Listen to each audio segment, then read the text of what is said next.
ఇదిగోండి 2 ఉల్లిపాయలు, అలాగే 4 పచ్చిమిరపకాయలు ఇలా ముక్కల కింద కోసుకున్నాను. అలాగే ఒక చిన్నది మామిడికాయ అయితే తీసుకున్నాను. దీన్ని కూడా ముక్కల కింద కోసేసి మిక్సీ కొద్దిగా అదే రోటి పచ్చడి చేసుకున్నట్టు లైట్గా అదే మెత్తగా కాకుండా కొంచెం గరుగ్గా కొట్టుకోవాలి. కేజీకి పచ్చిరాయలు వచ్చినాయి ఒలిపించేయగానే. అయితే ఇప్పుడు ఇందులోని ఆయిల్ వేసి ఆవులేసిన దాంట్లోనే వేసేస్తున్నాను.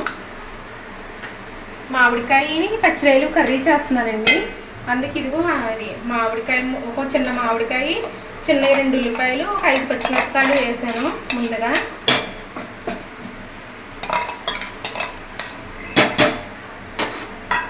వేసి తర్వాత కొన్ని పచ్చిరాయలు,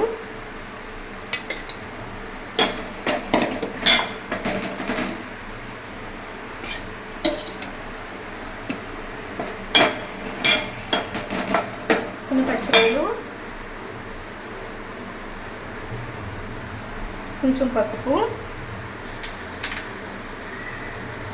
కొంచెం ఉప్పు, కొంచెం కారం. ఇందులో కొంచెమే కారం వేసుకోవాలండి.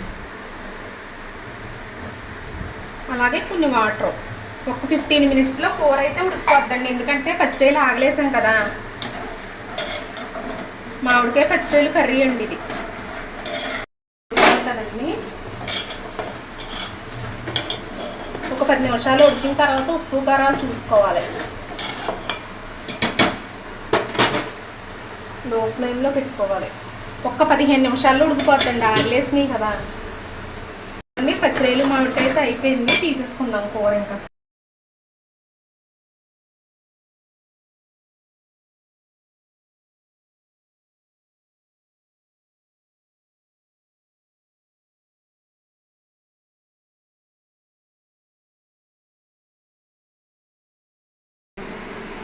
ప్లీజ్ సబ్స్క్రైబ్ చేయండి, షేర్ చేయండి, లైక్ చేయండి. మా వీడియో చూస్తున్న వారందరికీ ధన్యవాదాలు.